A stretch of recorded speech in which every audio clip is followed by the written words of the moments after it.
Hi everybody, I'm JT. Welcome to another video from me here at Campervan Journey. And in this quick video, just wanted to give you a tour of our setup that we've got here with our new tent at the campsite at La Claire in just outside of Briançon in the French Alps.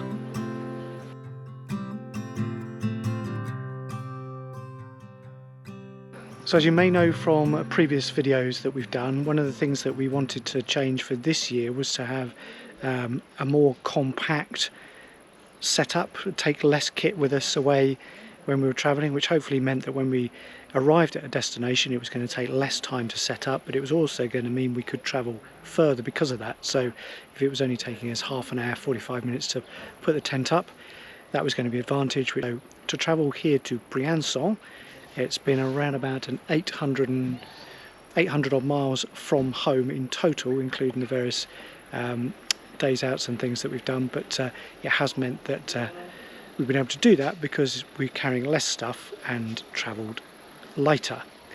The new tent is a Robbins Wolf TC. It's probably about 2/3 of the size of our Outwell Bear Lake. Certainly quicker to set up, bearing in mind we're still new to putting it up. We've put it up I think 3 times in total now, so we're still learning. There's, like every new tent, there's idiosyncrasies about how the guidelines work, how the pegging out works. We've watched one particular video which was really useful in terms of learning how to get the tent set square so everything's shut properly, but really pleased with it. It's a poly cotton fabric, 2 bedrooms inside, and as I said, about 2/3 of the size of our Outwell, so it gives us pretty much certainly the sleeping space. That we've sacrificed some of the living area, and we haven't got the big awning on the front that we had on the Outwell, but it does mean we are carrying significantly less. So the pack alone for this is around about 20 kilos less than the Outwell tent was, and subsequently smaller in size as well.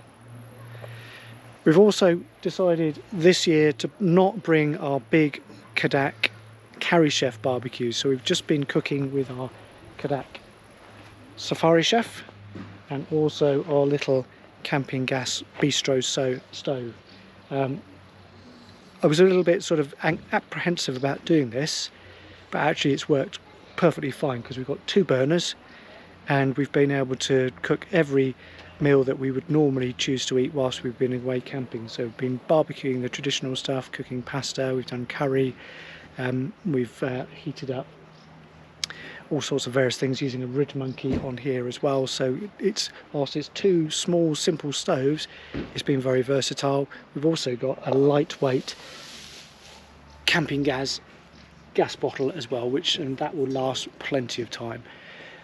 What's been really interesting is that I'm only on the 2nd canister of these for the little camping gas stove, so again that's been particularly efficient for doing. But one thing we have been doing, again a tip that I picked up from, I can't remember where I picked it up from, but for boiling water and you're on hookup, heat it up using the kettle if you have a kettle. So if you've got a mains electric kettle like we have, heat up your hot water using that, and then that way you're going to use less gas when you're heating it through. So let's have a look inside the tent.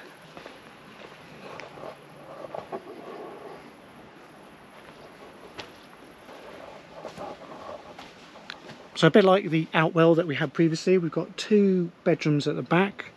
This is an inner liner which is been very dark. You can see it's a black material, and because we're in a wooded setting, when you're in the tent and you've turned your camping lights off, it is very dark, so we've slept very well. It has been cold here, so overnight it's been sort of 5 or 6 degrees, even though we're August. We're at just under 1400 meters altitude, so in the evenings the temperature drops right down.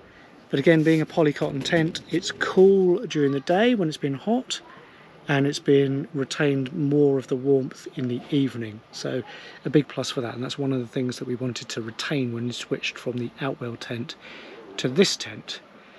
The windows can fold down, so you've got mesh liners inside. You can see here one of them folded down, so you've got mesh liners to let the air through. And again, with our streamlined setting, we're taking much less kit with us, but we've got our electric pounce, our really useful storage boxes, our new fridge, which has been fabulous. So even in 35 degrees, it's kept things at 3 to 4 degrees whilst on hookup, and we've been able to plug that in and take that with us in our van when we've been out as well. So I'll do a separate review on that. That's the Total Freeze 45, but plenty of space, and again, it's worked really well for us for 2 weeks away.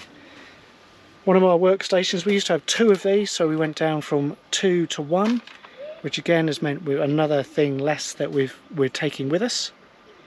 But even though there's less physical area inside, generally the accommodation that the tent provides, whilst it's, as I said, at least 2/3 the size, we haven't been compromised at all, which was great news.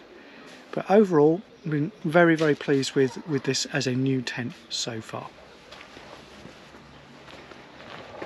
What we did do when it was raining heavily earlier on in the week, whilst it's a glorious day here today, in the wet weather, without the awning that we had with the Outwell tent, we needed some shelter and protection. So we've got a Remo canopy that clips into the awning rail on the side of our California. So we clip that in, you'll see in this picture here, clip that in so it went across and acted a bit like an outdoor shelter to give us some protection linking up to the porch of the tent. Now, whilst it wasn't a permanent fixture, it did give us some much needed protection during the rain, because it did rain most of the day earlier on this week. And again, in the mountains, when it's raining, the cloud covers comes in, the temperature drops down, you just want to get some shelter and protection. So it was all a compromise between taking less stuff with us, but also having the protection and cover that we wanted, and I'm pretty pleased with how the setup has worked for us so far.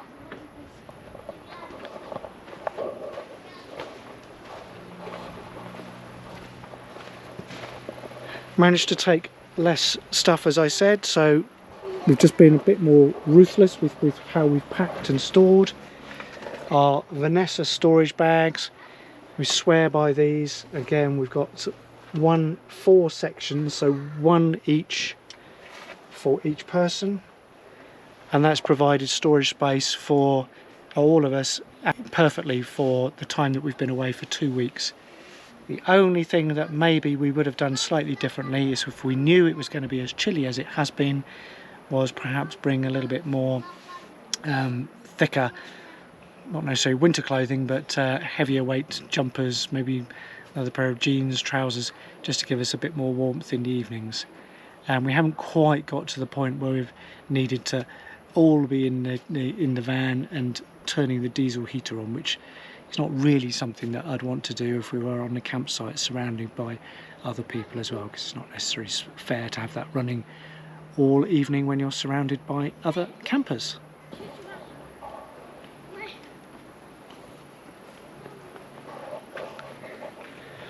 But generally speaking, I think our new setup's working really well for us. I'll give you a separate tour of the campsite and tell you a little bit about it in another video. So if you'd like to find out all about that, just remember to hit the button to like and subscribe. Equally, if you want to follow our videos, and not just this trip, but all of the others that we've done, you'll find videos of those on the channel as well.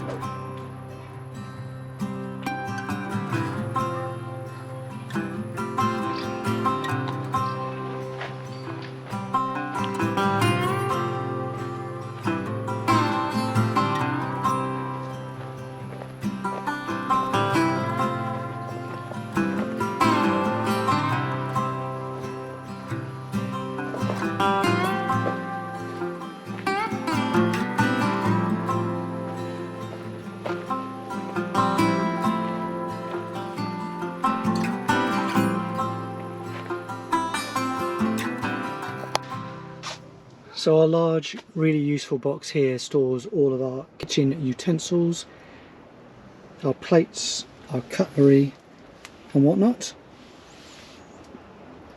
We'll use two of these storage bags to carry dry foods, fridge obviously to keep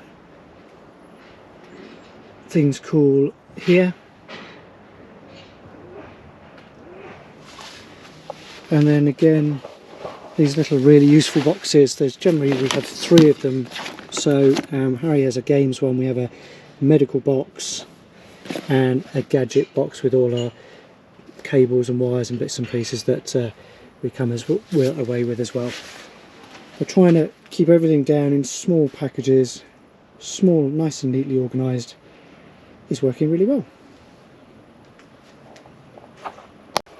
We've then got one more large, really useful box which stores all of the camping, what I call the camping hardware. So that's your mallets, the cabling, the electric hookup cable, the airbeds, all of those bits. So everything goes in here. A games box, and then this is our little mini portable days out barbecue box. We're trying to keep everything organised into those and just tidied away as neatly as we can. Again, for this year I think it's worked a lot better than it has done in the past, so fingers crossed we've made good progress with that. So thanks very much indeed for watching. Hope you found this little tour useful. If you've got any questions at all about how our setup works, any of the kit that we've got, drop me a comment below and I'll be happy to answer if I can. And also I'll be very happy to receive any tips or tricks that you may have if you're out and about travelling with your campervan too. But thanks for watching, hope you've enjoyed the video, and I look forward to seeing you on the next video very, very soon.